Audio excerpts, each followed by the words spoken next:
Stationery wave. पहिली गोष्ट stationery wave म्हणजे काय बघू. त्याची पहिली डेफिनेशन तयार करू. मग पहिल्या डेफिनेशनवरनं ऑर म्हणून दुसरी एक डेफिनेशन तयार करून घेतो. ओके, पहिल्यांदा वेव्हज कशी मिळतात त्याकडे लक्ष द्या. समजा की माझ्यापाशी एक इकडच्या साईडला आणि एक इकडच्या साईडला मी काय काम केलं, ह्या पद्धतीनं एक दोरा कनेक्ट केला. समजायला गेलं. आता ह्या दोऱ्याला मी फ्रिक्वेन्सी देणार. काय करणार सांगायला बघ चला. ह्या दोऱ्याला काय द्यायचं आपण, फ्रिक्वेन्सी द्यायचं. आता फ्रिक्वेन्सी कसं द्यायचं की आपल्यापाशी ट्युनिंग फोर्क नावाचा असला एक डिव्हाइस असतो. तुम्ही प्रॅक्टिकल्स मध्ये वगैरे बघितलं असतो असतो, बरोबर आहे. तर ह्या ट्युनिंग फोर्कला आपण ह्याला काय म्हणतो, प्रॉन्ग्स ऑफ ट्युनिंग फोर्क. आणि ह्याला काय म्हणायचं, it is a tail of tuning fork. आणि ह्याला काय म्हणतो, इथं मधल्या पोझिशनला नेक म्हणायचं. समजतं. मग ह्या ट्युनिंग फोर्कला घ्यायचं आणि असं बडवायचं. रबर पॅड असतं तर ते रबर पॅडवर असं बडवायचं. रबर पॅडवर बडवल्या हे ट्युनिंग फोर्क असं नाचायला चालू करतात. ट्युनिंग फोर्क समजायला गेलं. In the sense this tuning fork will vibrate with its own natural frequency. ज्या पद्धतीनं घरामध्ये ताट पडल्यानंतर काही काही लोकांच्या घरामध्ये कमी वेळा ताट पडतं, काही काही लोकांच्या मध्ये रोजच पडतं. ओके, बरं. म्हणजे वाजणं जास्त असतं काही काही ठिकाणी. मला सांगायचं एकच आहे की आता ताट पडल्यानंतर ताट फ्रिक्वेन्सीने कोणत्या तरी नाचायला चालू करतात. म्हणजे याचा काय तर ती पर्टिक्युलर फ्रिक्वेन्सी काय असेल, it is a natural frequency of that plate. म्हणजे आपण त्या ट्युनिंग फोर्कला आपण कोणत्या तरी गोष्टीवर स्ट्राईक केलो तर हे ट्युनिंग फोर्क त्याच्या नॅचरल फ्रिक्वेन्सीने व्हायब्रेट करायला चालू करतो. समजलं. मग ह्या व्हायब्रेट केलेल्या ट्युनिंग फोर्कला इथं नेकला पकडायचं, खाली पकडायचं नाही, टेलला पकडायचं नाही. समजायला लागलं. टेलला पकडल्यामुळे काय होतं, ह्या ट्युनिंग फोर्कमुळे असे ऑसिलेशन्स तयार होतात. तर ते ऑसिलेशन्स लवकर जातात. काल त्यासाठी मी इथं नेकला पकडतो आणि ह्या दोरीवर ठेवतो. समजलं. ह्या दोरीवर ठेवल्यानंतर ना ह्याची फ्रिक्वेन्सी आता ह्या दोरीला मिळाली, हो का नाही. आता सध्याच्या सिच्युएशनला तर डायरेक्ट ऑसिलेटर चालेल. काय लागेल ऑसिलेटर म्हणजे, आता एक ऑसिलेटर म्हणजे कोणतं, एक एक्झाम्पल आपलं मशीन. कशाची मशीन म्हणतात त्याला, कपडे शिवण्याची मशीन, सिविंग मशीन. त्यामध्ये बघा की तर so that machine will get vertical oscillations. बरोबर आहे. अज्युम करा की तुम्ही त्या मशीनला एक दोरा बांधला आणि दुसरा दोरा कशाला तर मांडला. ही मशीन असं करायला गेली तर ह्याच्यावर वेव्ह तयार होतील का नाही. आता मी काय म्हणतो त्याकडे जर नीट लक्षात घ्या. पहिल्यांदा एक वेव्ह तयार झाली ह्या ठिकाणी. Okay,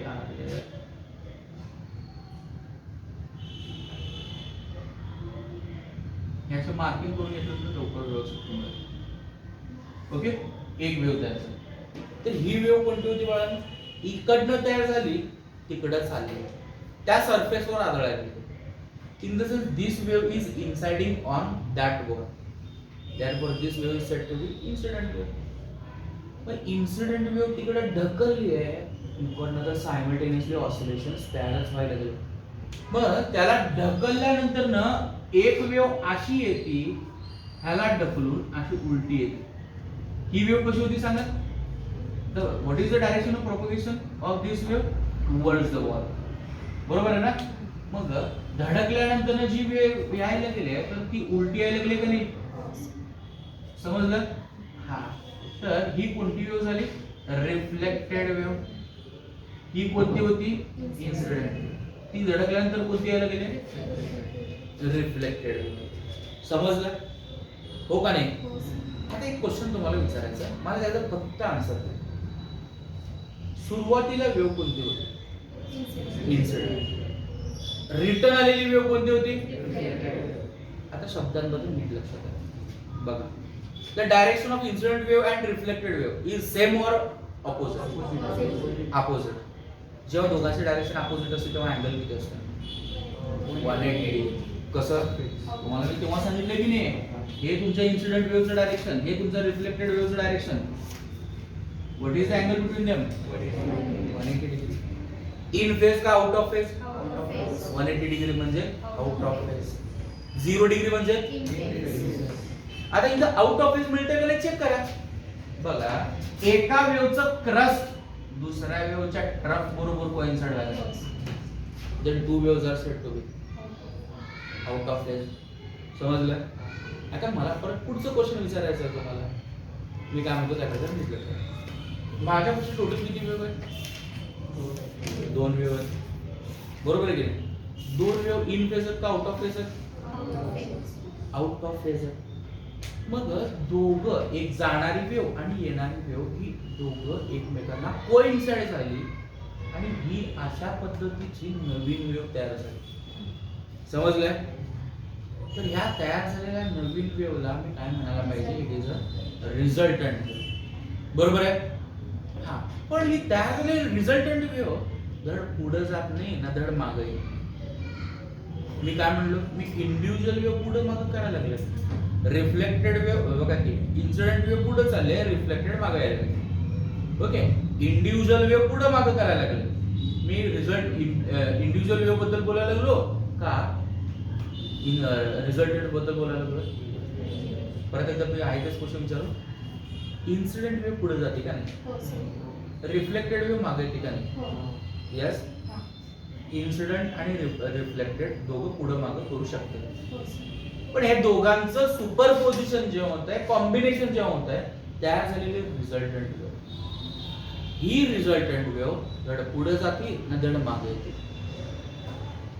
It will remain stationary. Therefore, this kind of resultant wave is said to be stationary wave. समजलं? परत एकदा मी रिपीट करतो. What is meant by stationary wave? सांगा लवकर. दोन वेव्ह आहेत, सेम डायरेक्शन मध्ये चालले का अपोजिट डायरेक्शन मध्ये चालले? अपोजिट डायरेक्शन मध्ये चाललेले हो का नाही? अपोजिट डायरेक्शन मध्ये चाललेले दोघं एकमेकांबरोबर ओव्हरलॅप होते हो का नाही? यस. विथ फेज डिफरन्स 180 डिग्री. Then these waves are said to be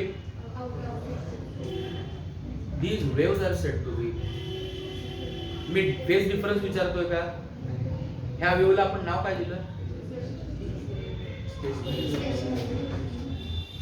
अवघड आहे बाबा तुमचे.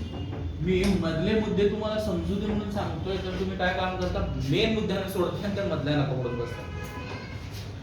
मी शब्दामध्ये पहिल्यांदा सांगतो, त्यानंतर मी सांगा. दोन वेव्ह माझ्यापाशी आहेत, दोन्ही वेव्ह सेम वेव्ह आहे हो का नाही? पण दोन्ही वेव्हची डायरेक्शन अपोजिट आहे. हे दोन्ही अपोजिट वेव्ह एकत्र येतात. एकत्र झाल्यामुळं नवीन वेव्ह तयार होते. ती तयार झालेली नवीन वेव्ह ही स्टेशनरी वेव्ह आहे. सोपं आहे? मग मला डेफिनेशन सांगा. लक्ष द्या. पहिल्यांदा स्टेशनरी वेव्ह म्हणून मी हेडिंग करतो. आपले दोन्ही वेव्ह सेम आहेत का नाही? सेम आहेत, आयडेंटिकल वेव्ह. बरोबर आहे? मी काय म्हणतो, टू कसले wave? Identical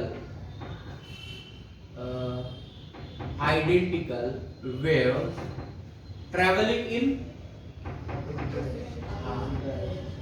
traveling in opposite direction. बरोबर आहे? आता त्याचं सुपरपोजिशन होईल जाणाऱ्या वेव्हचं आणि येणाऱ्या वेव्हचं. वेव्ह काय म्हणते? Superpose on each other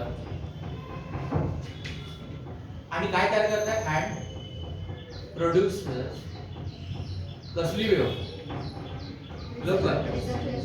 resultant.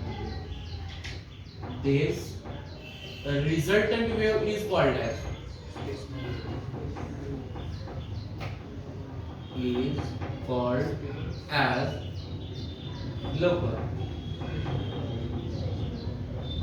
Stationery. समजलं का? ही पहिली डेफिनेशन आहे. दुसरी डेफिनेशन आहे ती मोठी एकदम, पण ती पण आपण बघू. मी काय म्हणतो, मला एक गोष्ट सांगा. What is the function of this wave? पहिल्या वेव्हचं फंक्शन काय? एकच वेव आहे ना. पहिल्या वेवचं फंक्शन काय? ए साइन ओमेगा टी, बरोबर आहे की नाही? कारण साइन वेव अशी जाते की नाही. दुसऱ्या वेवचं फंक्शन काय? दुसरी वेव उलटी आहे ना. सिंपल, मायनस ए साइन ओमेगा टी, हो का नाही? कळतंय? आता मला सांगा, दोन्ही वेवचे फंक्शन हे साइन आहेत का नाही? आहे. Can I say that the sine is a harmonic function? बरोबर आहे. ज्या पद्धतीनं 10वीला आपण अरिथमेटिक प्रोग्रेशन शिकलो, 11वीला आल्यानंतर अरिथमेटिक, जॉमेट्रिक आणि हार्मोनिक प्रोग्रेशन शिकलो, तर त्या हार्मोनिक प्रोग्रेशनचा पार्ट हे साइन आहे. कळतंय? जे वेव हार्मोनिक आहेत का नाही हे वेव, मग त्या टाईपचीच डिफरन्स. आता एक क्वेश्चन विचारतो, ही जी पहिली वेव आहे, तर त्या वेवचं अँप्लिट्यूड जेवढं आहे तेवढंच अँप्लिट्यूड ह्या खालच्या वेवचं आहे का नाही? Yes or no? इथं असं म्हणू नका खाली आले म्हणून मायनस आपल्याला घेणं देणं नाही. मॅग्निट्यूड सेम आहे का नाही? कारण इथं बघितल्यानंतर अँप्लिट्यूड सेम येईल का नाही? जे दोन वेव आहेत, दोन्ही वेवचा अँप्लिट्यूड कसं आहे? Same. What is mean by wavelength? It is a length, बघा, path travelled by one wave. मग ह्या वेवने ट्रॅव्हल केलेलं पाथ कुठपर्यंत आहे? इथपर्यंत आहे ना. म्हणजे ही वेवलेंथ काय झाली? पहिल्याची झाली. दुसऱ्याने पाथ ट्रॅव्हल केवढे केलेले आहे? तेवढीच पाथ आहे. दुसऱ्याची वेवलेंथ, दोघांची वेवलेंथ सेम आहे का नाही? हो का नाही? आता सिंपल लॉजिक आहे, अँप्लिट्यूड सेम आहे, वेवलेंथ सेम आहे. मग दुसरं वेव ट्रॅव्हल करण्यासाठी लागणारा जेवढा टाइम आहे तेवढीच टाइम पहिलं वेव ट्रॅव्हल करण्यासाठी लागणारा टाइम आहे. याचा दोन्ही वेवचा टाइम पिरियड कसं झालं? सेम. पहिली वेव ज्या स्पीडने पुढे चालली आहे तेवढीच वेव तेवढ्या स्पीडने दुसरी वेव रिटर्न यायला लागली आहे. दोघांचे स्पीड कसे झाले? बरोबर आहे. पहिली वेव एका सेकंदामध्ये किती व्हायब्रेशन द्यायला लागली आहे, दुसरी वेव सुद्धा एका सेकंदामध्ये तेवढेच व्हायब्रेशन द्यायला लागले. मग फ्रिक्वेन्सी किती? सेम, हो का नाही? मला सांगा, कोणते कोणते पॅरामीटर सेम झाले? पहिलं अँप्लिट्यूड, दुसरं टाइम पिरियड, तिसरं वेवलेंथ, चौथं आणि स्पीड. बरोबर आहे. 5 गोष्टी तुम्हाला सेम भेटायला लागल्या. तर ह्या पाचही गोष्टीला मी कंबाईन केलं आणि पहिल्या डेफिनेशन मध्ये एकाच शब्दामध्ये सगळं सांगितलं. वेव्स कसे आहेत? आयडेंटिकल. याचा सगळ्या गोष्टी ह्या कॉन्स्टंट आहेत. समजलं? आता हे वेव सेम डायरेक्शन मध्ये ट्रॅव्हल करायला लागेल का अपोजिट डायरेक्शन मध्ये? अपोजिट डायरेक्शन मध्ये ट्रॅव्हल केल्यानंतर तयार होणाऱ्या वेव्हला कोणती वेव्ह म्हणायचं? लवकर, रिझल्टंट वेव्ह. मग ह्या रिझल्टंट वेव्हला आपण काय म्हणायचं? काय लागलंय? आता वेगळ्या डेफिनेशन नुसार मी याला कसं लिहितो बघा. लक्षात बघा. when two simple harmonic word का आलं? साइन मध्ये. two simple harmonic progressive wave. Progressive म्हणणं चुकीचं आहे. सिंपल हार्मोनिक वेव्ह लवकर ट्रॅव्हल इन सेम मीडियम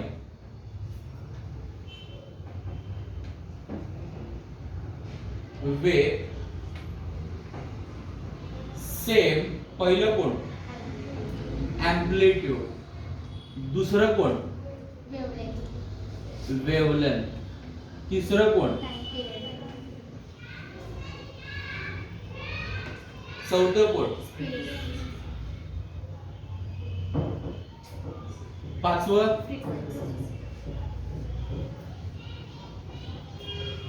बरोबर आहे. आता अजून कोण शिल्लक राहिलं का? कसं चालेल? इन सेम डायरेक्शन का in opposite direction? Travels in same medium. आणि एवढे पॅरामीटर दिलो विथ किंवा इन अपोजिट डायरेक्शन. काय प्रोड्यूस करतात ते? Produces a resultant wave. resultant in opposite direction and in a straight line असं म्हणू. Straight line produces सांगा a resultant wave comma this resultant wave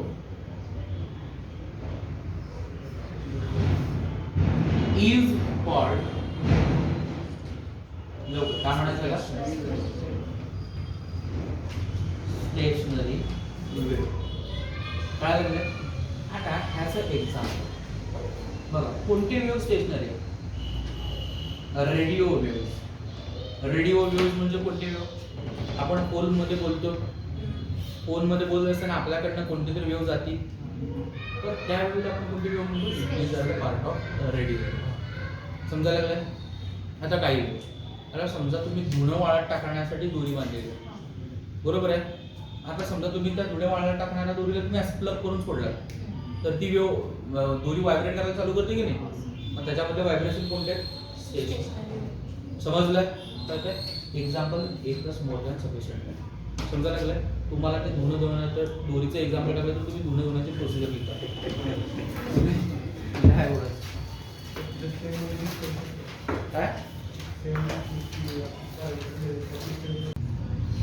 बरं. आता आपल्याला जेव्हा वर्ल्ड आपण स्टेशनरी वेव्ह म्हणतो तर स्टेशनरी वेव्स बद्दल आपण काही गोष्टी बघणार म्हणजे काही गोष्टींचे डेफिनेशन बघणार जर नीट लक्षात घ्या.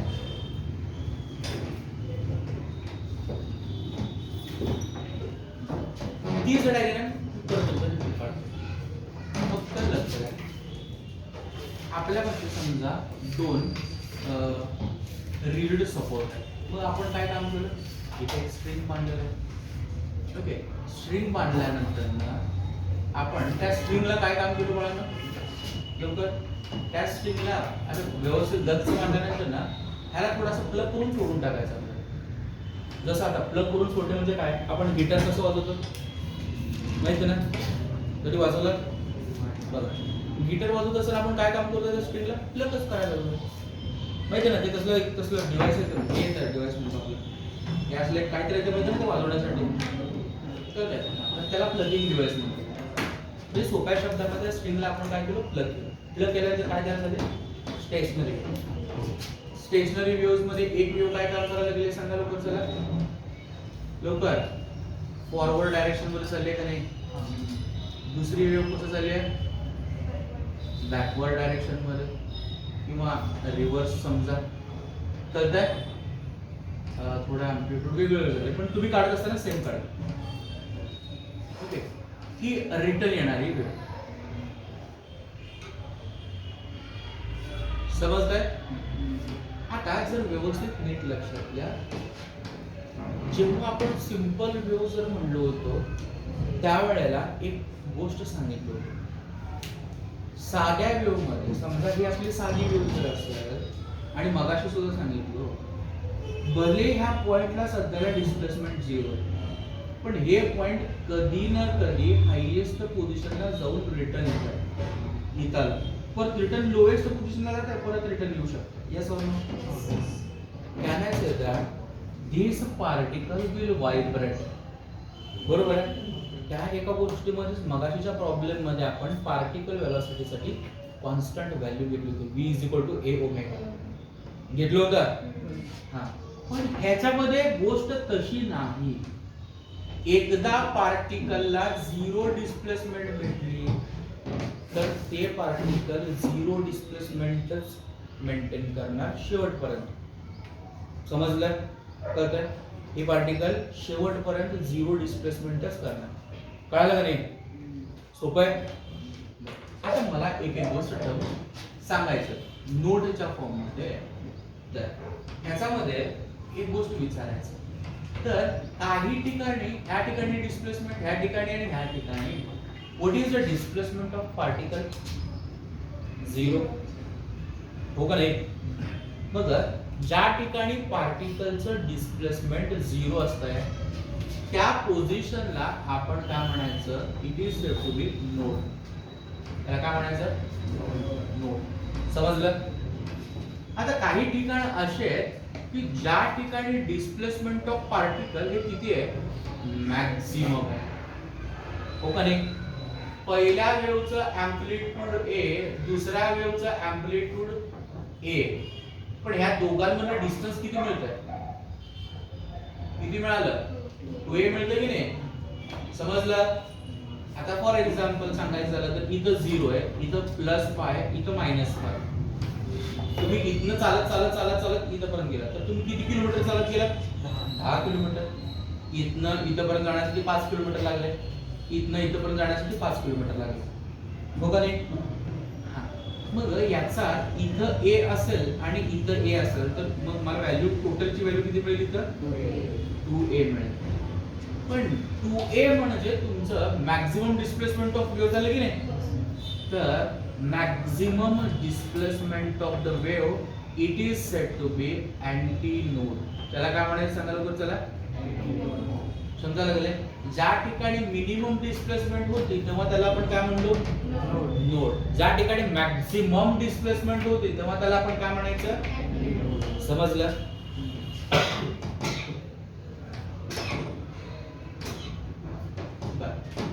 मला सिंपल वेव्ह साठी सांगा जरा नीट लक्षात.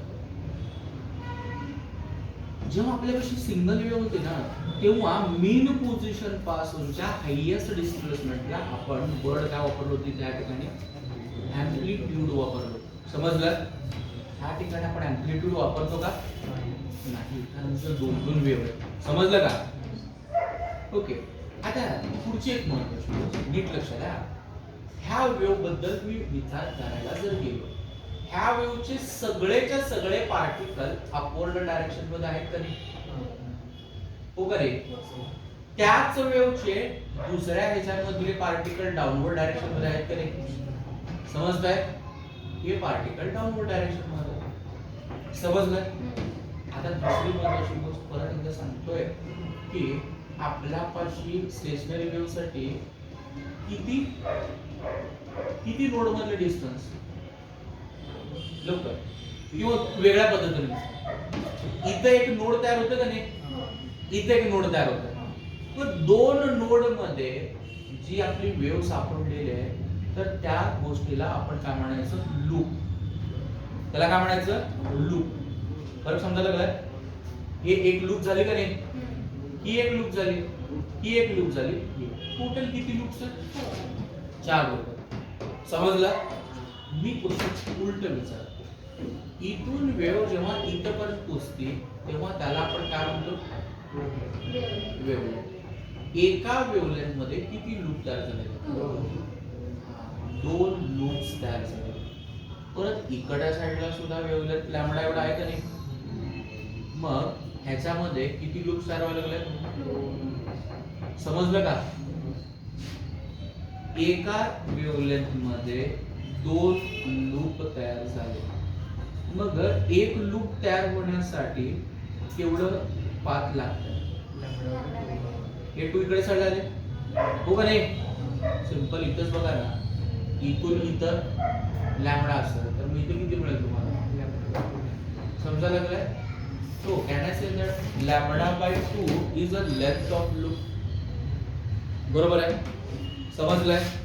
आता एक एक डेफिनेशन मला सांगा. बघा,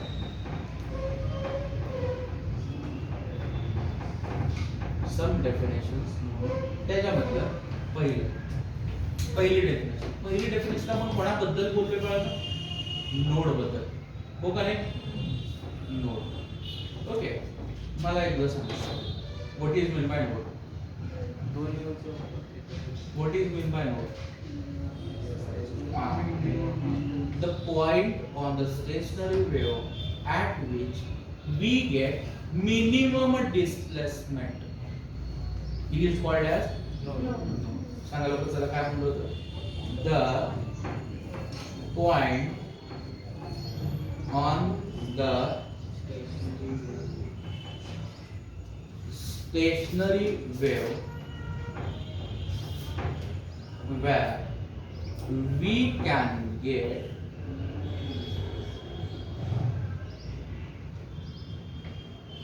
मिनिमम डिस्प्लेसमेंट इज कॉल्ड, लोक काय म्हणायचं, नोड. आता ह्याच्या उलट कोण असेल, लवकर अँटी नोड. आणि नोडला तर डिस्प्लेसमेंट 0 असते, पण अँटी नोडला डिस्प्लेसमेंट किती असते, समजलं का? गेल्या वेळेला सुद्धा 2a म्हणजे आपण साध्या वेव्ह मध्ये 2a आपल्याला पाथ लेंथला म्हणतो आपण, लक्षात असेल. पण ह्याच्यामध्ये 2a कोणाला म्हणतो, अँटी नोड. सांगा लोक डेफिनेशनला बघा आणि मग सांगा लोक. द पॉइंट ऑन द, सांगताय तसंच stationery wave where we can get maximum displacement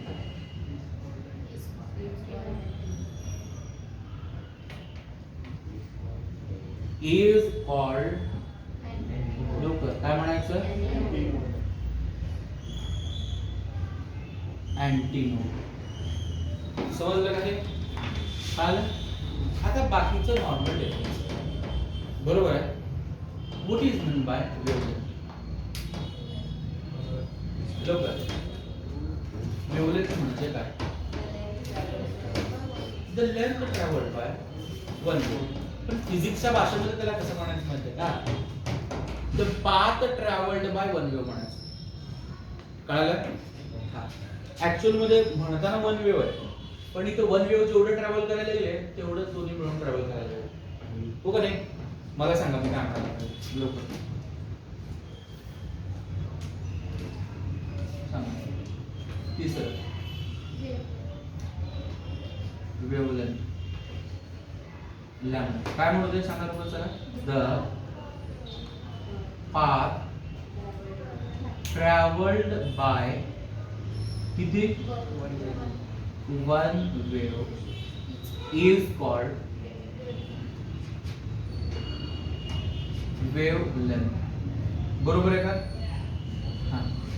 आता दुसरी महत्त्वाची गोष्ट, अजून काहीतरी डेफिनेशन राहिले असतील सांगताय, सांगा. लूपचे डेफिनेशन सांगा लवकर चला. किंवा लूप म्हणण्यापेक्षा लूप लेंथ म्हणतात. What is the loop of length, length of loop काय म्हणलं,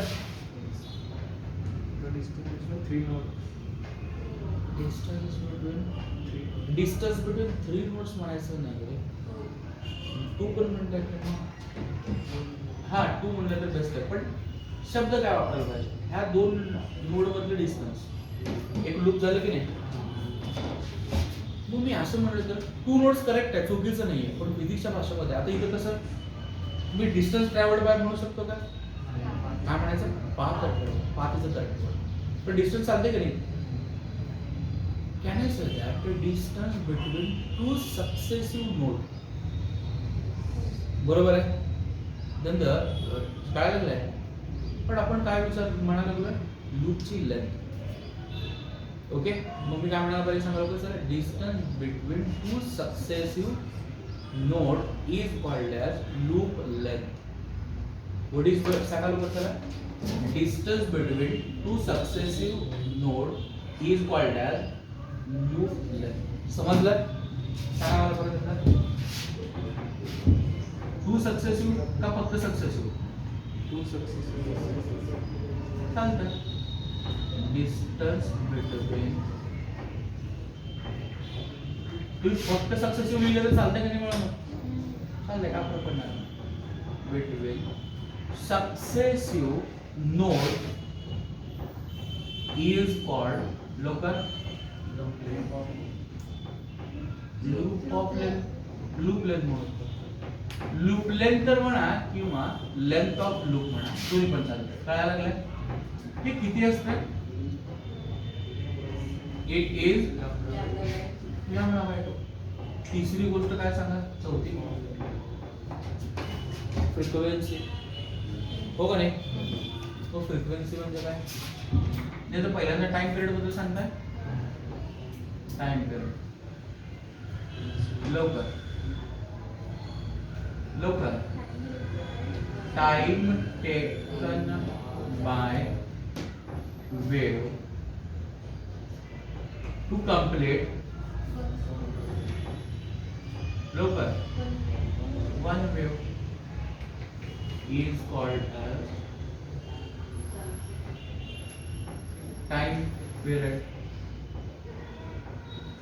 पाचवी गोष्ट सांगा, फ्रिक्वेन्सी. फ्रिक्वेन्सीला आपण काय म्हणतो? आता ह्याची फ्रिक्वेन्सी जेवढी ह्याची पण तेवढीच आहे. कारण मगाशीच्या दुसऱ्या डेफिनेशन मध्ये आपण तेच लिहिले की नाही? मला सांगा काय म्हणते? The number of oscillations local per second is called local frequency. बरोबर आहे. त्यानंतर ना ही आपली किती झालं? साऊंड. समजलं? चला एवढं लिहूया पहिल्यांदा.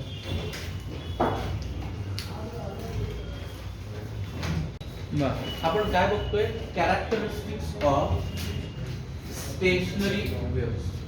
मी एक एक गोष्ट विचारतो, मला फक्त आन्सर द्यायचं. दोन वेव्ह सेम डायरेक्शन मध्ये जात आहेत का अपोजिट डायरेक्शन मध्ये? It is a first character. सांगा लोक. इन दिस लवकर टू वेव्स ट्रॅव्हल इन सांगताय अपोजिट डायरेक्शन. बरोबर आहे का? दुसरी गोष्ट, दोन वेव्हचा अँप्लिट्यूड कसं असतं? सेम हो का नाही? काय म्हणते? Amplitude of both waves are same. Are म्हणायला पाहिजे का इज? सर चला पुढचं काय? फ्रिक्वेन्सी ऑफ बोथ वेव कसं असायला पाहिजे? Is same. चला चौथी गोष्ट सांगा लवकर, फास्ट. सर आपण डायरेक्ट वेव आयडेंटिकल असं आपण लिहिलं तर आपण 3 ह्याच्यामध्ये आन्सर कमी करतो. त्यांना आपल्याला जास्त दाखवायचं. Wavelength of both wave is same. पुढं फ्रिक्वेन्सी इथंच घेतो. Frequency and time period of both wave is same. Okay. आता एक क्वेश्चन विचारायचं, लिहू नका फक्त लक्ष द्या. बाळांनो लक्ष द्या. मला सांगा, what is meant by loop length? बरोबर आहे. तर उलट्या शब्दामध्ये मी विचारतो, नीट लक्ष. आपल्यापाशी ही स्टेशनरी वेव्ह होती. ओके. मग इथून किंवा इथून इथं दोन नोड मधलं डिस्टन्स किती मिळालं मला? त्याच पद्धतीने दोन अँटी नोड मधलं डिस्टन्स पण किती भेटतंय? हो का नाही? मला एक गोष्ट सांगा, हे डिस्टन्स किती आहे? λ/2. मग ह्याच्या अर्ध किती होईल? λ/4 λ/4. मग हे पण अर्धच आहे ना. हे किती होईल? λ/4 प्लस λ/4 किती होईल? 2 λ/4. 2 1 जा 2 2 जा λ/2 होतं. Then can I say that the local distance between local two म्हणू का सक्सेसिव्ह म्हणू? To successive. तुम्ही सक्सेसिव्ह म्हणा किंवा ऍडजस्टंट म्हणा तरी म्हणतात. टू सक्सेसिव्ह नोड्स और अँटी नोड्स इज किती? समजलं? कळलं नाही? तुम्ही दोन नोड मधले डिस्टन्स घ्या किंवा दोन अँटी नोड, तेवढंच येतं λ/2 λ/2. हो का नाही? चौथी आता किती गोष्ट पुढची? λ/2 पाहिजे. ओके, आता मला सांगा माझ्या पाशी ह्या लूप मध्ये पार्टिकल्स कसं व्हायब्रेट करायला लागले अपवर्ड. इकडं बघ ह्यांची डायरेक्शन आणि ह्यांची डायरेक्शन सेम आहे का अपोजिट आहे? अपोजिट डायरेक्शन म्हणजे त्याच्यामधलं अँगल किती झालं? 180. समजलं? मग मी काय म्हणायला पाहिजे लवकर फेज ऑफ कोण लवकर व्हायब्रेशन्स ऑफ कोण पार्टिकल इन काय कुठलं जवळचं बाजूचं ऍडजसंट लूप इज किती डिग्री? 180 डिग्री म्हणा किंवा पाय रेडियन. हे कळालं का? आता 180 डिग्री और पाय रेडियन दॅट इज ह्याला काय म्हणतो? Out of phase. एवढं कळालं? आता नीट लक्षात घ्या. ही वेव्ह इथं समज इथले पार्टिकल कसं परत अपवर्ड डायरेक्शन आहेत ना. आता ह्याला मी काय म्हणतो? एक वेव्ह सोडून पुढच्या वेव्ह मध्ये परत ते पार्टिकल ते पण अपवर्ड आहेत, हे पण अपवर्ड आहेत. मग हे पार्टिकल कसे जातात त्याच्यासोबत? हे आणि हे सेम फेज मध्ये आहेत. हो का नाही? मला परत एकदा सांगा त्याला काय म्हणते लवकर? The phase of vibration of particle of कोणतं अल्टरनेटिंग लूप बरोबर का इज सेम फेज म्हणजे किती 0 डिग्री किंवा 0 रेडियन. मग 0 डिग्री असू दे 0 रेडियन असेल दे तेव्हा आपण काय म्हणतो? इन फेज म्हणतो. समजलं? आता एक महत्त्वाचं क्वेश्चन डायग्राम कडे बघायचं मला सांगायचं. प्रत्येक पार्टिकलचं अँप्लिट्यूड लिहू नका आणि कळलं प्रत्येक पार्टिकलचं अँप्लिट्यूड सेम आहे का वेगळं आहे? बघा वेगवेगळं आहे. मी मगाशी सांगितलं इथं जे पार्टिकल त्याचा अँप्लिट्यूड किती 0 आहे ना. काय झालेलं आहे? इथं जे पार्टिकल आहे त्याचा अँप्लिट्यूड जेवढं आहे ते आयुष्यभर तेवढंच राहणार. समजलं? अँप्लिट्यूड चेंज होत नाही that for that individual particle. पण ह्या पार्टिकल बरोबर ह्या पार्टिकलला कन्सिडर केलं तर ह्या पार्टिकलचं जेवढं अँप्लिट्यूड आहे तेवढंच ह्या पार्टिकलचं आहे का? बरोबर आहे ना. मग amplitude of particle changes or not? समजायला लागलं? पण त्याच पार्टिकलसाठी अँप्लिट्यूड चेंज होतं का? नाही. बरं ते रिपीट करू. मी सांगतो काय सांगतो नीट लक्षात. समजा हे 1 नंबरचं पार्टिकल हे सेकंड नंबरचं पार्टिकल 1 आणि पार्टिकल 2 दोघांचा अँप्लिट्यूड सेम आहे का वेगळं आहे? बरोबर आहे. Can I say that from this the amplitude for different particle is different isn't it? दुसरं क्वेश्चन पहिल्या पार्टिकलचं अँप्लिट्यूड कॉन्स्टंट आहे का वेगळं आहे? कॉन्स्टंट ना, कारण पहिलं पार्टिकल तिथंच थांबणार आहे तेवढंच असणार आहे. मग मी फक्त एकासाठी बघितलो तर काय? आता मी क्वेश्चन विचारतो मला माझी हाईट ह्या पुढं वाढेल का नाही? हा, पण माझं तुमच्या बरोबर कम्पेअर केलं तर तुमची हाईट वाढणार आहे का नाही? तुमच्या बरोबर कम्पेअर केलं तर चेंजेस. माझं माझ्यासोबत कम्पेअर केलं तर सोपं आहे. मग त्याचं त्याच्यासोबतच कम्पेअर केलं तर त्याचं दुसऱ्यासोबत कम्पेअर केलं तर मी काय स्टेटमेंट देऊ? पहिल्यांदा लवकर amplitude of different particle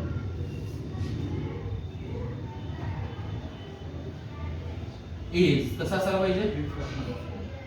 different but पुढचं काय? अँप्लिट्यूड ऑफ लवकर इंडिव्हिज्युअल, बरोबर का? Individual particle remain constant at any time. हो का? एवढं कळालं? आता ते मगाशीचा मुद्दा, मॅक्सिमम का, मिनिमम का आणि झिरो का.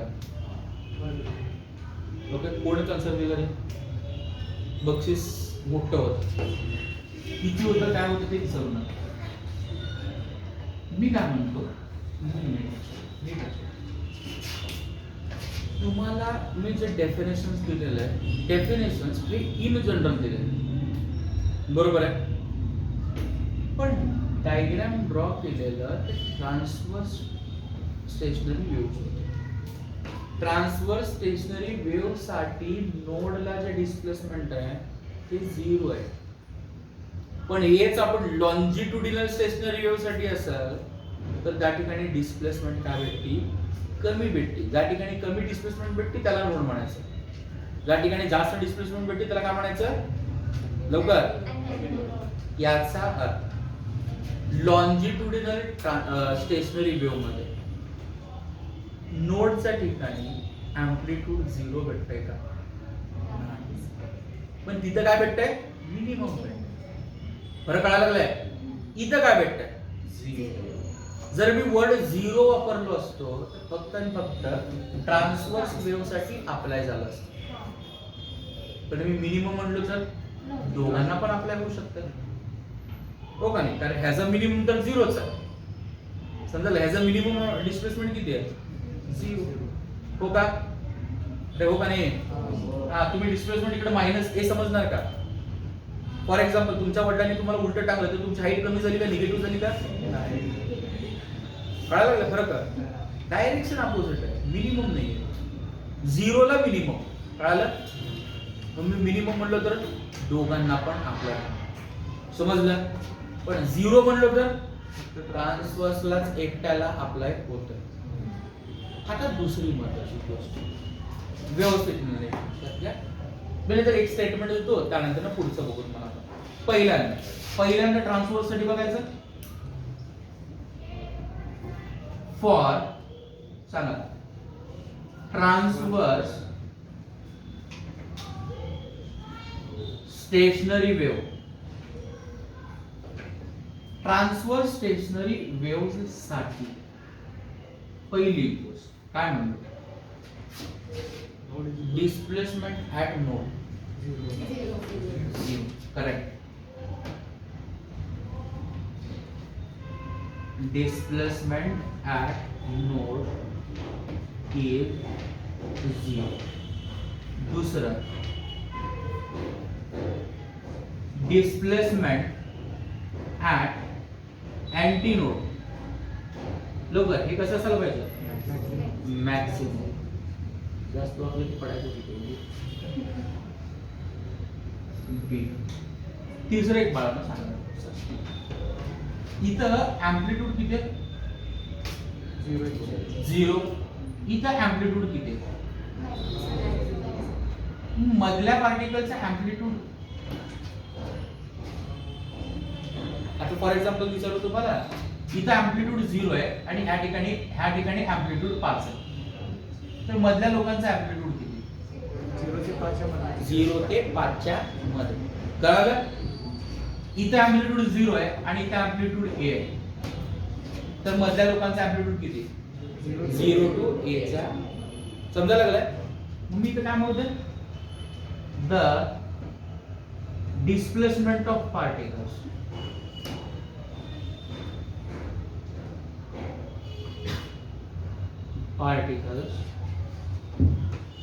काय म्हणतात, बिटवीन, हे कोण आहे, नोडची पोझिशन, बिटवीन नोड. ही पोझिशन कोणाची आहे, between node and anti node is between. कसं असायला पाहिजे, 0 टू. सोपं आहे. हे 3 पॉईंट कोणासाठी म्हणलो, आता पुढचे 3 पॉइंट आपल्याला कोणासाठी म्हणायचे आहेत? लॉन्जिट्युडिनल. लवकर. फॉर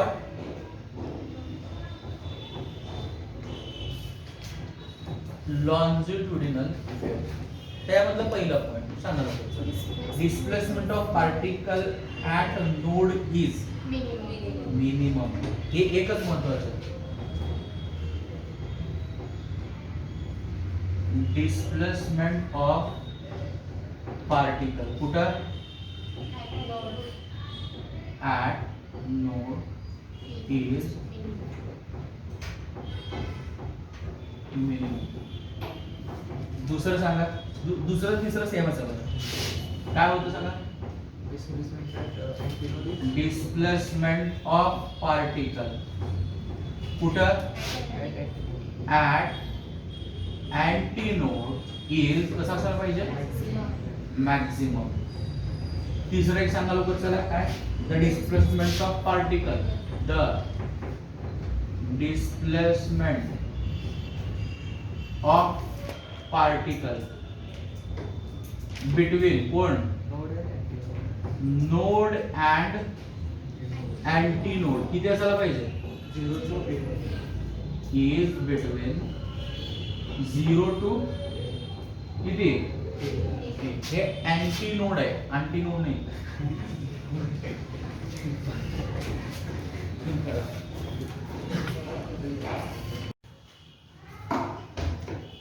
बर चालतंय. एक क्वेश्चन घ्या. Derive an expression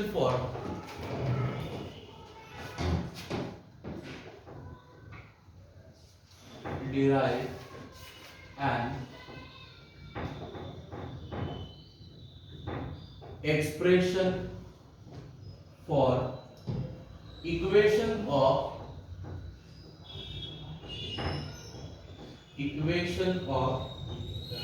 stationary wave.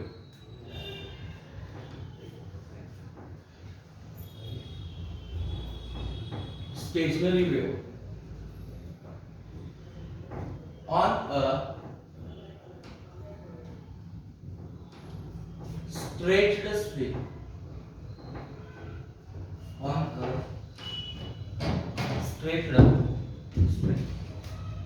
आता मी काही क्वेश्चन विचारतो, त्या क्वेश्चनचं मला पहिल्यांदा आन्सर, मग आपण पुढे. आपल्याला जे स्टेशनरी वेव्ह मिळते तर ते स्टेशनरी वेव्ह किती वेव्ह मुळे मिळते? 2 वेव्ह कसले? एक वेव्ह फॉरवर्ड डायरेक्शन मध्ये प्रोपोगेट होत आहे, दुसरी वेव्ह रिव्हर्स डायरेक्शन मध्ये. समजा लागलं? एक वेव्ह कशी प्रोपोगेट होती? फॉरवर्ड डायरेक्शन मध्ये. दुसरी वेव्ह कसं प्रोपोगेट होती? रिव्हर्स डायरेक्शन मध्ये. समजा लागलं? ओके. मग आता दुसरी महत्त्वाची गोष्ट, आपल्याला जे वेव्ह मिळते तर त्या वेव्हचं अँप्लिट्यूड कसं असतं? जे 2 वेव्ह स्टेशनरी वेव्ह मध्ये मिळतात तर त्या 2 वेव्हचं अँप्लिट्यूड कसं मिळतं? सेम. फ्रिक्वेन्सी कसं मिळतं?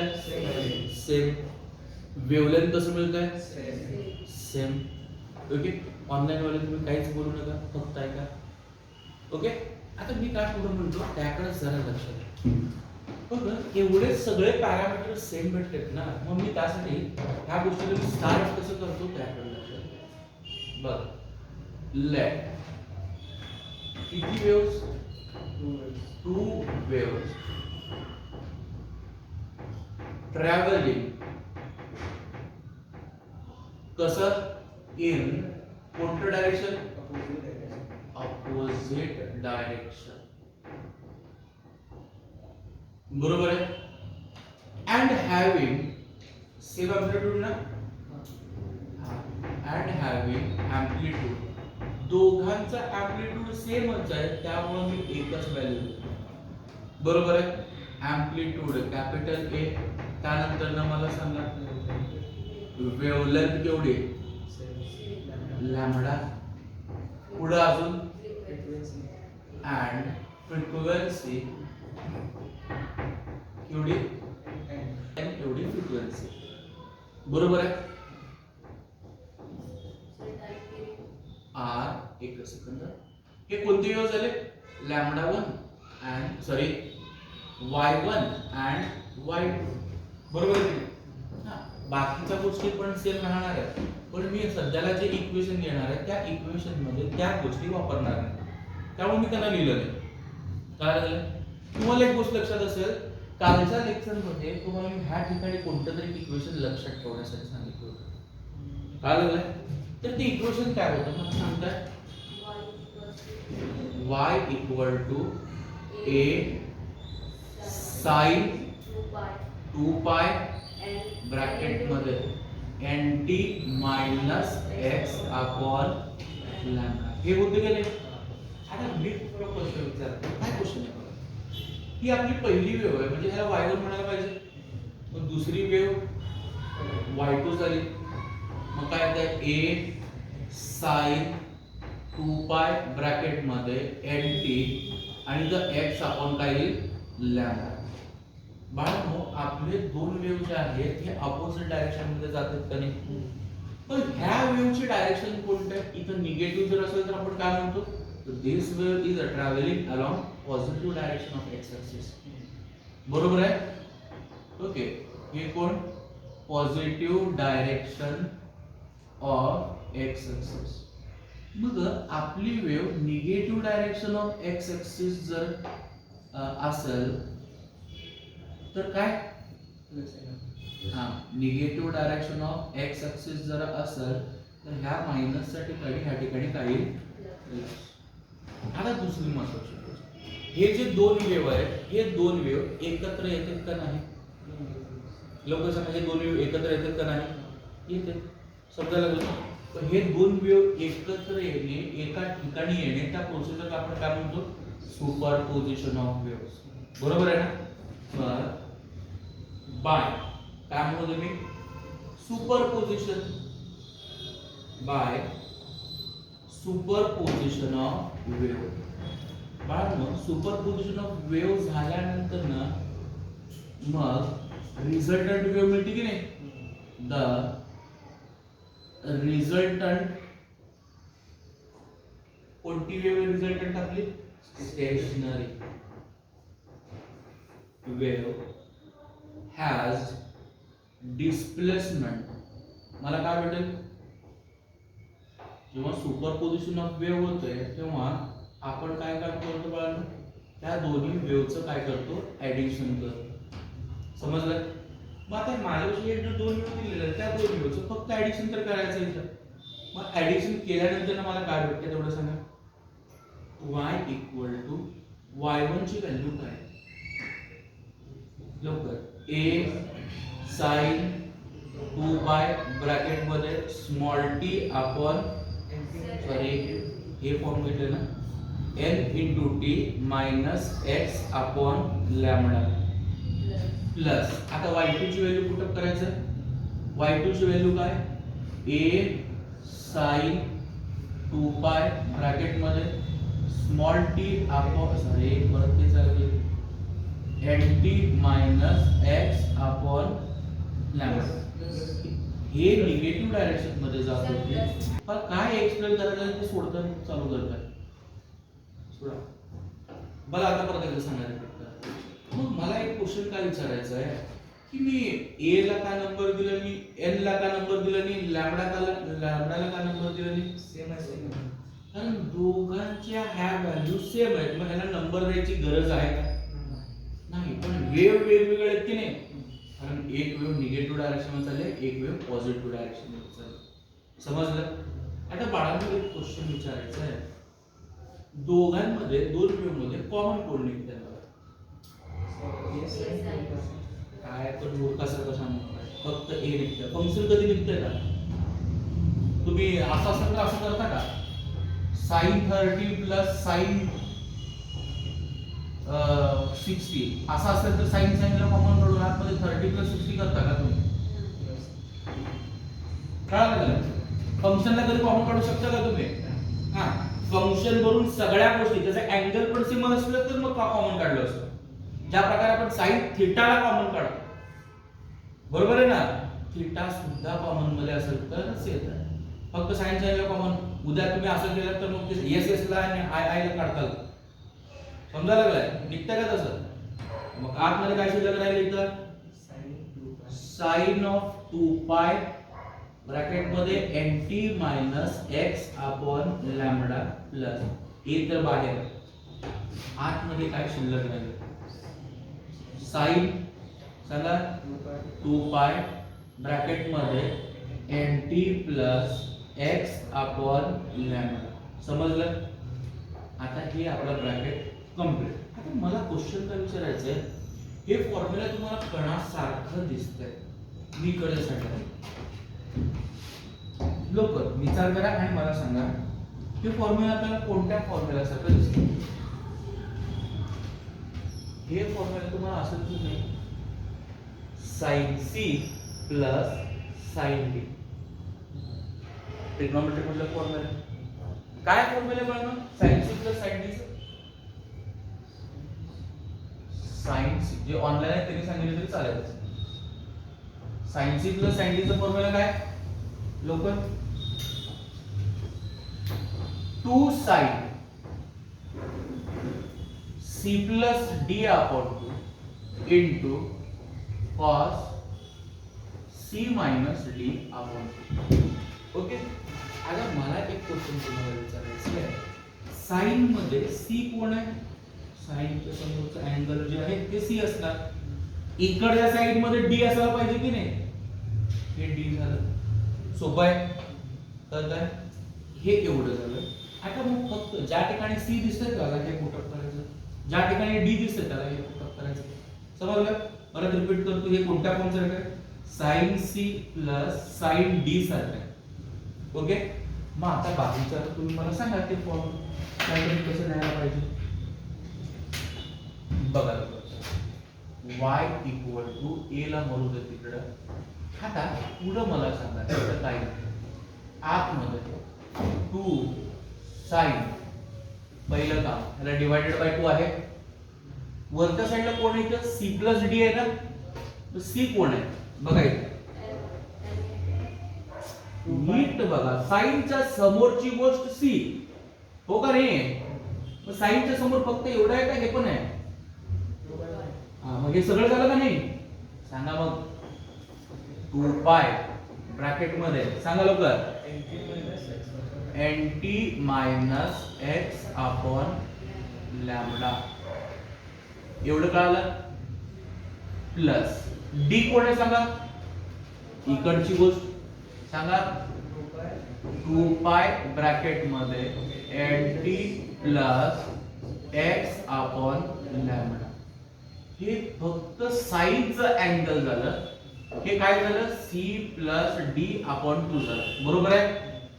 इंटू आपल्याला काय करायचं बाळांनो cos. cos चा अँगल सांगा आता c मायनस d अपॉन 2 आहे ना, मग c प्लस d तर इथंच आहे.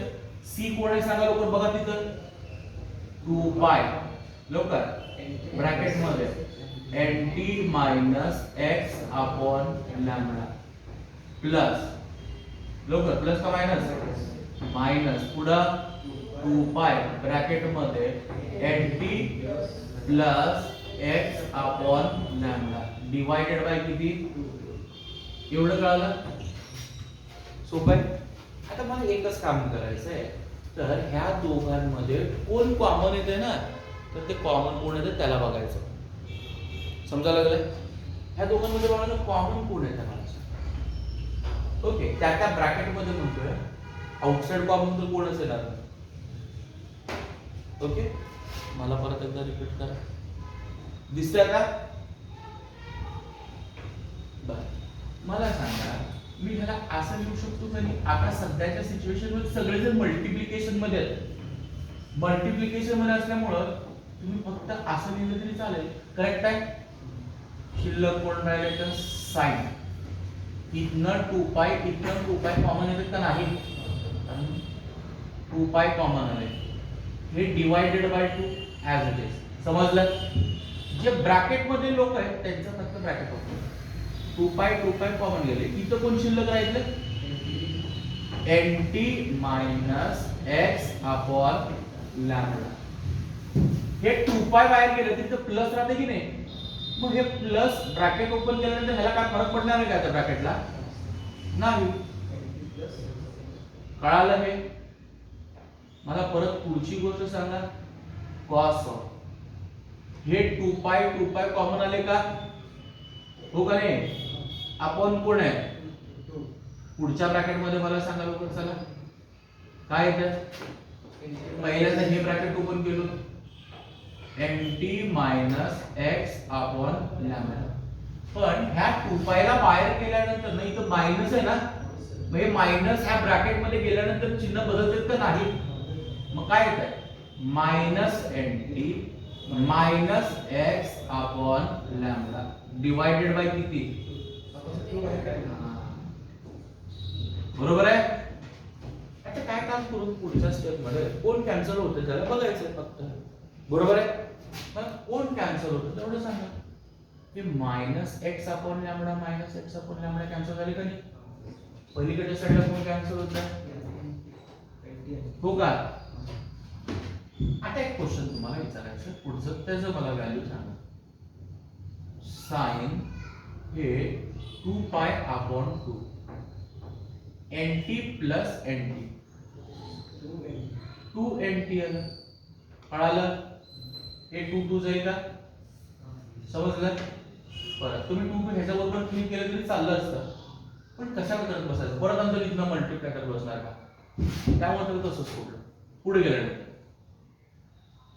cos of 2 pi upon 2 minus x upon lambda minus x upon lambda किती येतं? Minus 2x upon lambda. एवढं समजलं? इथं पण 2 कॅन्सल होतील का नाही? आता मी काय करतो, जे शिल्लक राहिलेले आहेत त्यांना थोडं रिअरेंज करतो. काय करणार मला आता? जे शिल्लक राहिलेले आहेत त्यांना फक्त रिअरेंज करणार. रिअरेंज कसं करतो हेच सगळ्यात इम्पॉर्टंट आहे. बघा, कधी पण वेव्हचं इक्वेशन लिहित असताना 2 गोष्टींकडे लक्ष द्यायचं. पहिली गोष्ट अँप्लिट्यूड, दुसरी गोष्ट शेप ऑफ द वेव्ह. काय पहिली गोष्ट कोणतं? अँप्लिट्यूड आणि दुसरी गोष्ट कोणतं? Shape of the wave. मग ह्या ठिकाणी शेप ऑफ द वेव्ह कोण देतं? साइन. वेव्हचा शेप कोण देतं? साइन. मग साइनला सोडून बाकी सगळे कोणतं असेल ना ते काय देतात? अँप्लिट्यूड. आता दरवेळेला आपण तेच केलं की नाही? दरवेळेला आपण इक्वेशन नंतर वेव्ह काय लिहिलं? a sin ओमेगा t लिहिलं होतं का नाही? मग साइन काय देत होतं? शेप. साइनला सोडून कोण येते? कोण देत होतं? अँप्लिट्यूड. समजलं? मग इथं पण तेच काम करू. बघा, साइन मध्ये कोण कोण राहिले तेवढं मला सांगा लवकर. साइन मध्ये कोण कोण राहिले? 2 पाय राहिले का? पुढं nt राहिले का? हे साइन मध्ये राहिलं होतं त्याला पलीकडे. आता साइनच्या समोर साइनला सोडून जे कोण शिल्लक राहिलेलं आहे ते काय देणार आहेत आपल्याला? अँप्लिट्यूड. हे 2a पुढं cos ऑफ लोक 2 pi into x upon lambda म्हणजे काय मिळालं? 2 पाय x अपॉन लॅम्बडा. एवढंच राहिलं, कळालं का नाही? समजलं? तेच सांगतोय. आता एक महत्वाची गोष्ट, इथं मी मायनसला का लिहिलो नाही असं वाटतंय तुम्हाला? करेक्ट. काय formula? cos of minus theta is cos theta. cos ला मायनस अफेक्ट करतच नाही ना, समजा लागलं का नाही? cos ऑफ मायनस थीटा म्हणजे काय लिहू शकतो आपण? cos theta, because cos is even function. काल आपण tan साठी बघितलं होतं, tan मधनं मायनस बाहेर येत होतं. त्या एका गोष्टीसाठी स्लोप काढत असताना मॅथ्सच्या लेक्चरमध्ये tan मधनं मायनस बाहेर येत होतं. त्या एका गोष्टीमुळे आपण काय म्हणतो? tan is a odd function. Sine मधनं मायनस बाहेर येत आहे, tan मधनं बाहेर येत आहे, cot मधनं बाहेर येत आहे आणि कोसेक मधनं बाहेर येत आहे. कोणामधनं येत नाही? cos. आणि त्याच्या उलट कोण आहे? sec. cos आणि sec मध्ये मायनस बाहेर येतात कारण ते दोघंच इवन फंक्शन, बाकीचे ऑड फंक्शन आहे, मायनस बाहेर येतात. हे कसं इथं मायनस का लिहिलं नाही कळालं का? त्याचं रिझन पण आपण बघूया. ओके, आता झालंय कसं, ह्याच्यामध्ये मी काय म्हणतो त्याकडे जर नीट लक्षात द्या. तर ह्याच्यामध्ये मी काय म्हणतो जर व्यवस्थित लक्षात द्या, ह्याला आपण हे जे पार्ट आहे ना हे आपल्याला काय बघा साइन काय द्यायला लागेल आपल्याला शेप ऑफ द वेव्ह. मग ह्या साइनच्या पुढच्या गोष्टी काय द्यायला लागेल आपल्याला एम्प्लिट्यूड ऑफ द वेव्ह. बरोबर आहे का? हा. मग त्या एका गोष्टीसाठी मी ह्याच्या ठिकाणी एक एम्प्लिट्यूड पुटअप करतो. समजलं? कळलं? त्या एम्प्लिट्यूडला मी काय पुटअप करू? त्या एम्प्लिट्यूडला कॅपिटल एच पुटअप करायला पाहिजे होतं, पण मी इथं कॅपिटल ए यूज केलेलं आहे. बरोबर आहे का? पण एक काम केलं तर बेटर होईल का? मी इथं एम्प्लिट्यूडला स्मॉल ए पुटअप करू. म्हणजे इथं स्मॉल ए आलं. सांगा लवकर. इथं स्मॉल ए आलं. सांगताय मला? कळालं? इथं काय आहे मग? स्मॉल ए आलं की नाही? पुढं स्मॉल ए. दरवेळेला कॅपिटल ए हे एम्प्लिट्यूड होतं, ह्या वेळेला कोण होतं? स्मॉल ए. मग मी ह्या सगळ्यांच्या ठिकाणी कॅपिटल ए पुटअप करतो. कॅपिटल ए म्हणजे कोण? Local amplitude. कोणाचं एम्प्लिट्यूड? एका वेव्हचं का रिझल्टंट वेव्हचं? कारण हे जे इक्वेशन तयार झालंय हे दोन वेव्हच्या रिझल्टंट म्हणजे ऍडिशन सुपरपोजिशन मुळे झालेलं आहे. कळालं? एम्प्लिट्यूड ऑफ विच वेव्ह सांगा? Resultant wave. ओके. बर आता ह्या एम्प्लिट्यूडची व्हॅल्यू काय? लवकर 2a into cos of 2 pi x upon lambda. समजलं? आता दुसरी महत्त्वाची गोष्ट, जे शिल्लक राहिले त्याला ऍज इट इज लिहायला पाहिजे का नको? ओके, मी इथे असं म्हणून ह्याला लिहिलो. आता पुढे मला सांगा, इथं मी ह्याला असं लिहू का? चालतंय का नाही? ह्याच्यामध्ये 2 पाय m ही कोणाची व्हॅल्यू आहे? ओमेगा. हे पण सांगावं लागेल आपल्याला. सिन्स ओमेगा इक्वल टू किती असणार? 2 पाय n. कधी पण लक्षात घ्या, फ्रिक्वेन्सीला 2 पाय ने मल्टिप्लाय केला तर अँग्युलर व्हेलॉसिटी मिळते. ओके, मला सांगा मी ह्याला काय म्हणू? स्टेटमेंट द्या. This is the expression. This is the expression for लवकर काय? Resultant statement. Resultant displacement कोणाचं? ऑफ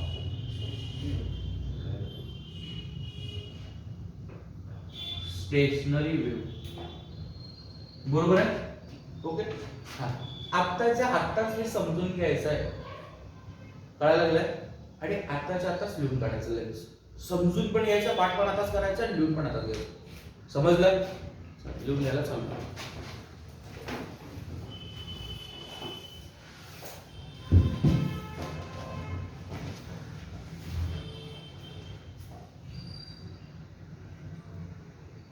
बघा मी काय म्हणतो बघा, लक्ष द्या. पहिल्या क्वेश्चन मध्ये काय म्हणताय? शोधत करायला सांगितलं. काय शोधत करायला लागलं? Distance between successive nodes. इथं मधलं इम्पॉर्टंट आहे, ऑर आहे. बिटवीन सक्सेसिव्ह अँटी नोड हे किती यायला पाहिजे? लॅम्बडा पाहिजे. बरोबर आहे? एवढं आपल्याला शोधत करायचं. दुसरी गोष्ट काय शोधत करायचं? नोड आणि सक्सेसिव्ह अँटी नोड. इथं नोड झाला लगेच जी अँटी नोड होते ना, तर त्याच्यामधलं डिस्टन्स किती असायला पाहिजे? Lambda by 4. पण ही गोष्ट मला डायग्राम करून दाखवायची का शोधत करायची? शोधत करायची. बरोबर आहे? आणि बाकीचे सगळ्या फक्त कंडिशन ते सेपरेट लिहून दाखवलेले आहे. समजलं? ओके. मी स्टार्ट कसं करतो त्याकडचं ठीक आहे. पहिल्यांदा मी दरवेळेला सारखं पहिल्यांदा वेव्ह काढायची तर गरज नाही. तर समजायला पाहिजे म्हणून मी वेव्ह काढतो. कारण काही लोक ह्याच्यामध्ये नवीन आहे. आपलं हे कोणतं ऍक्सिस? एक्स ऍक्सिस की नाही? हे आपलं कोणतं ऍक्सिस?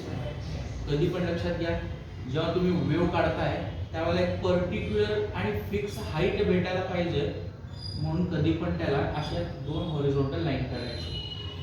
एवढं संपल्यानंतर ना आपली एक वेव्ह अज्युम करा ह्या ठिकाणी कंप्लीट झाली, तर त्याच्या जवळच कुठे तर कंप्लीट करू. समजलं? मी काय म्हणतो जरा नीट लक्षात घ्या. ही वेव अजून करा की इथं कम्प्लीट झाली तर ह्या वेवचा अर्ध इथंही कुठंतरी, ह्या वेवचा अर्ध इथं कुठंतरी, ह्या वेवचा अर्ध इथं कुठं. समजलं? एवढंच डिस्टन्स मी अजून थोडं पुढं एका ठिकाणी घेतो. समजलं? काय घेतो काय नाही ते तुम्हाला नंतर समजेल. ओके बरं बाळा, आता मला तुम्ही परत एकदा सांगा. आता माझ्यापाशी जी वेव आहे तर ती वेव ह्या ठिकाणी कम्प्लीट व्हायला गेली की नाही. मग साइन 90 ची व्हॅल्यू किती असते? 1. बरोबर आहे. मग साइन 180 ची व्हॅल्यू किती असते? 0. 270 ला किती येते? -1. 360 ला किती आली? पहिल्या त्या एक वेव तर मी व्यवस्थित काढतो. फक्त स्टेशनरी वेव काढत असताना काय करा, थोडासा अँप्लिट्यूड जास्त घेऊ नका. जेवढं जास्त अँप्लिट्यूड घेणार तेवढं कर्व तुम्हाला स्मूथ काढत बसावं लागतं. अँप्लिट्यूड छोटा असेल तर लगेच तिथल्या तिथे करता येतं. ओके, ही पहिली वेव झाली. आता इथं परत दुसरी वेव तयार होती की नाही, सेकंड वेव. हे 90 ला इथं झालं, पहिलं वेव कंप्लीट झालं. पण दुसरी जी वेव आहे ना, रिव्हर्स डायरेक्शन मध्ये येणार आहे का नाही. मग त्या वेव साठी सुद्धा आपण काढू. त्या वेवची अँप्लिट्यूड आपण पहिल्यांदाच काढून ठेवतो इथं. ओके, आता दुसरी वेव ब्लू कलरने काढून.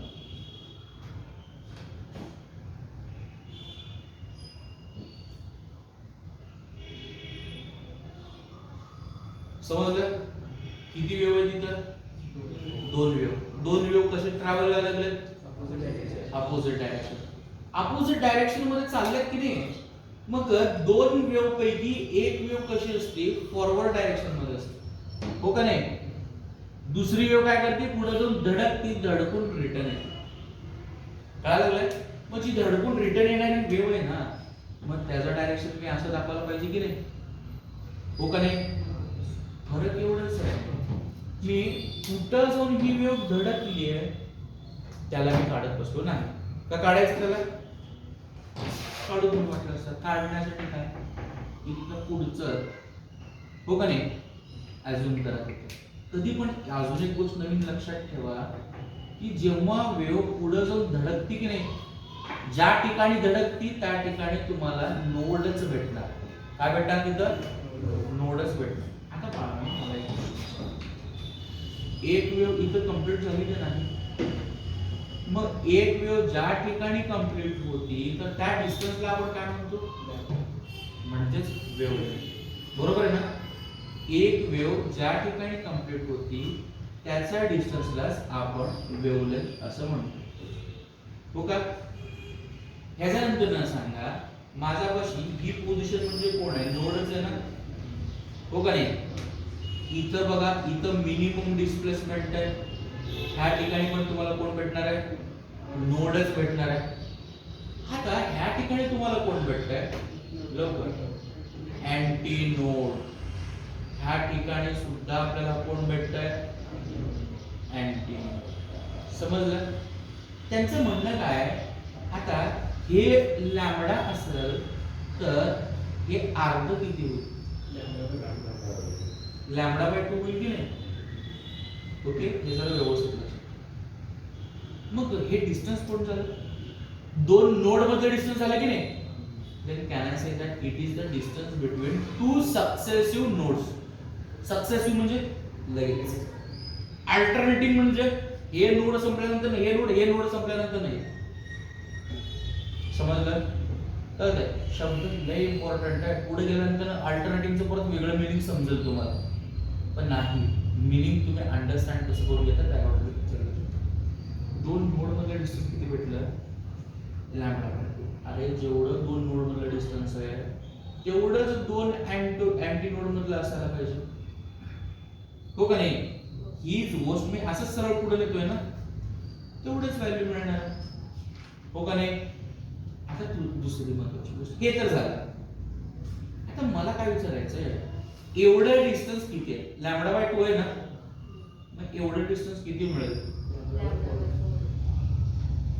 म्हणजे लॅम्बडा बाय 4 कोण? It is the distance between node and anti node. आता अँटी नोड म्हणजे ही पण होईल, ही पण होईल.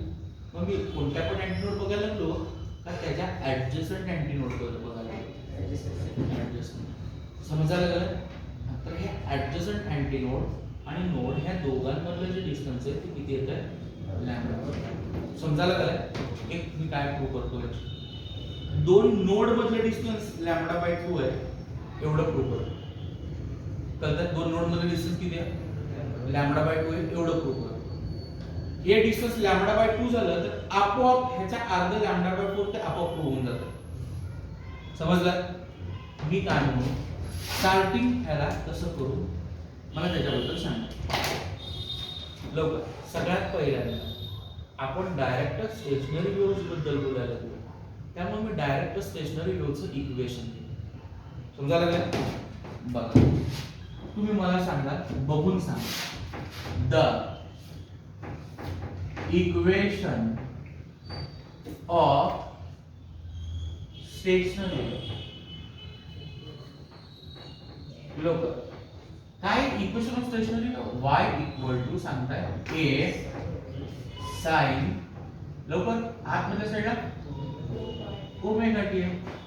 2 पाय nt म्हणा किंवा ओमेगा टी दोन्ही पण चालतेच की नाही, हे एवढंच.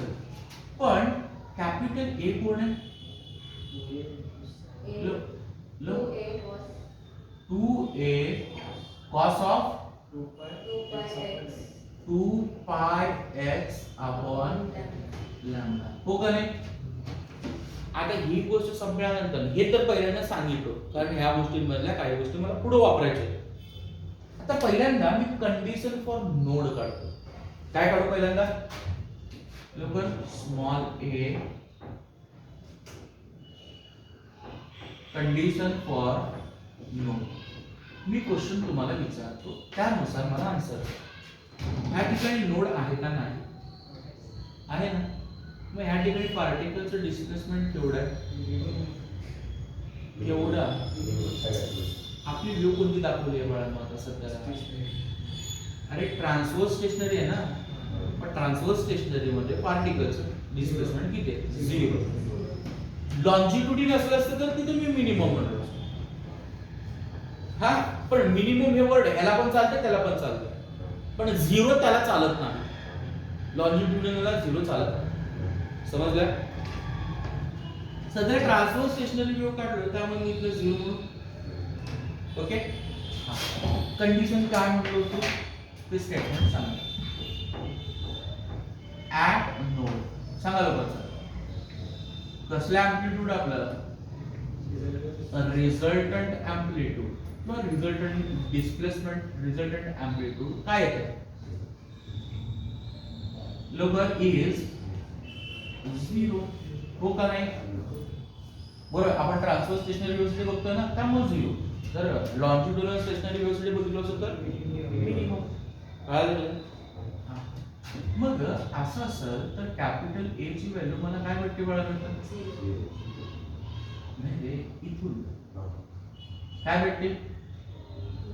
2a cos of 2 pi x upon lambda.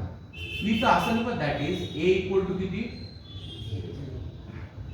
मग मला एक सांगा, a ची व्हॅल्यू 0 जर झाली तर मला ह्या ठिकाणी cos ऑफ ब्रॅकेट मध्ये 2 pi x upon lambda ह्याची व्हॅल्यू किती भेटेल? 0. कारण a ची व्हॅल्यू 0 पुट केली की नाही आपण आता? 2a ला पलीकडे म्हणजे काय होतं? 0 upon 2a आले. तर 0 upon 2a म्हणजे काय असेल बाळांनो? 0. हो का नाही? पण 0 नी कोणाला पण मल्टिप्लाय करा किंवा 0 ला कशाने पण डिवाइड करा, व्हॅल्यू काय येते? 0. आता मला एक क्वेश्चन इम्पॉर्टंट विचारायचा आहे. कॉस्ट ची व्हॅल्यू 0 तुम्हाला कधी येते? जेव्हा त्याचं अँगल किती असायला पाहिजे? पहिला अँगल 90 डिग्री. ओके. इथं जर नीट लक्षात आहे मी ना, एक वेव्ह कंप्लीट जर झाली तर ह्या ठिकाणी तुमच्यापाशी अँगल किती येतं? 2 पाय. मग इथे किती आलं? इथे किती येतं? पाय बाय 2 म्हणजे 90. समजलं? कळतंय? आता इथं 3 पाय बाय 2. समजलं? Pi by 2 plus pi by 2 2 pi by 2. 2 pi by 2 plus pi by 2 3 pi by 2 चालेल. मग मला सांगा परत रिपीट करतो, कॉसची व्हॅल्यू 0 कधी येते? पहिली व्हॅल्यू कधी आली? 90 डिग्रीला आली. दुसरी व्हॅल्यू कधी येते? परत कधी पण लक्षात घ्या, ह्या पुढे जरा नीट लक्षात घ्या, स्टडी तुमचं व्यवस्थित असायला पाहिजे, मूर्खासारखं नाही. कॉस 0 इथं असतं की नाही, म्हणजे कॉस 90 0, कॉस लवकर 180 कुठं रे? 270 किती असते? ह्यावरनं काय लक्षात येतं? कॉसची व्हॅल्यू कधी पण तुमच्या वर्टिकल ऍक्सिस वर 0, हॉरिझॉन्टल ऍक्सिस वर साइन 0, आडव्या ऍक्सिस वर कोण 0? उभ्या ऍक्सिस वर कोण 0? पहिलं तिथे किती मिळालं? Pi by 2. पाय बाय 2 मध्ये 180 ऍड केल्यानंतर किती झाले? 3 पाय बाय 2. 3 पाय बाय 2 मध्ये अजून एकदा 180 ऍड, 5 पाय बाय 2. 180 म्हणजे किती? 2 पाय बाय 2 ऍड करायचं, बरोबर आहे. 2 पाय बाय 2 म्हणजे किती? 2 केले, पाय शिल्लक राहते ना, म्हणजे तुम्ही पाय म्हणजे 180 डिग्री कळतंय. फक्त म्हणताना काय करायचं, थोडं कॅल्क्युलेशन समजून यायला पाहिजे. म्हणून 2 pi by 2 bye 2 bye 2 same, मग 2 प्लस 3 पाय, त्याच्या पुढची व्हॅल्यू किती? असंच सो ऑन, हो का बाळा? पुढचं कॅल्क्युलेशन सगळ्यात इम्पॉर्टंट आहे. इंडिव्हिज्युअल व्हॅल्यूज मला तुम्ही देणार आहे. therefore x equal to, नीट लक्ष द्या, इथनं पाय कॅन्सल झालं का नाही? फक्त ह्या दोघांकडेच लक्ष द्या. पाय कॅन्सल झालं, हे 2 इकडे डिनॉमिनेटर आलं नाही, किती येतं? समजलं, हे 2 इथं आलं, पाय कॅन्सल, हे लॅम्बडा वर जाईल का नाही? पहिली व्हॅल्यू किती मिळाली? आता ह्या दोघांना पकडा, पाय कॅन्सल झाले का? हे 2 इथं आले, हे 2 तिथं आल्यावर किती येते? डिवायडेड बाय 4 मिळाले. मला वाटतं ते सांगायला हे लॅम्बडा आहे इथे गेले की नाही, 3 इंटू लॅम्बडा किती झालं? 3 लॅम्बडा बाय, ऑब्विसली इथं काय ऑब्विसली 7 लॅम्बडा बाय. कधी पण लक्षात ठेवा, काय लक्षात ठेवायचं बाळांनो, की माझ्यापाशी 2 पाय असतील तर 1 लॅम्बडा मिळतो, हो का नाही? इथं बघा बघू, माझ्यापाशी 2 पाय असतील तर किती लॅम्बडा भेटतात? 1. समजलं? सोप्या शब्दामध्ये सांगायचं झालं, जेवढा अँगल आहे त्याला अर्ध करायचं, लॅम्बडा भेटते. फॉर एक्झाम्पल किती भेटले तर? Pi by 2. त्याला डिवायडेड बाय 2 करा, किती झाले? Pi by 4. मग आता पाय बाय 4 झाले की नाही, मग त्या पाय बाय 4च्या फक्त काय करायचं, पायला काढायचं, लॅम्बडाला पुटअप करायचं. समजलं? ठीक सांगा, पाय बाय 2 च्या ठिकाणी फक्त काय केलं? पाय बाय 4 पुटअप केलं. त्याला डिवायडेड बाय 2 केल्यावर लॅम्बडा बाय 4 होईल ना, सोपं आहे.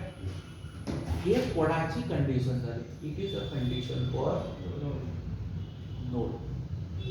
हे कंडिशन कोणाची झाली बाळांनो? नोडची कंडिशन झाली. आता मला 2 नोड मधले डिस्टन्स काढायचं, बरोबर आहे ना? बघा, कंडिशन फॉर नोड म्हणले आणि अँटीनोड पण काढायचं. इथे अँटीनोड तर ऑलरेडी दिलेलं आहे थोडा. बघा, डिस्टन्स बिटवीन 2 सक्सेसिव्ह नोड पण काढायचं ना मला. मग डिस्टन्स बिटवीन 2 सक्सेसिव्ह नोड काय मिळेल? लक्ष द्या, मी क्वेश्चन विचारतो त्यानंतर सांगा.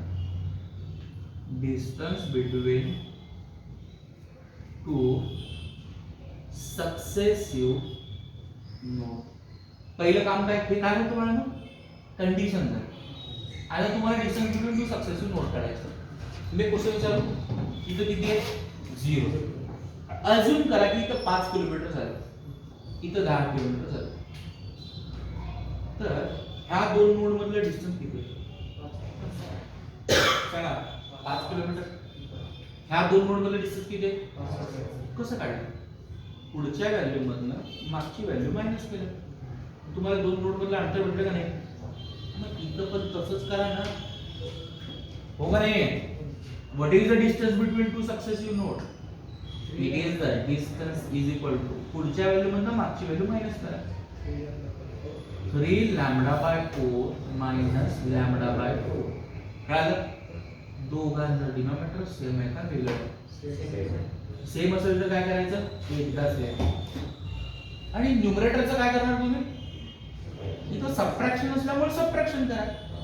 मग 3 लॅम्बडा मायनस लॅम्बडा किती आले? 2 लॅम्बडा.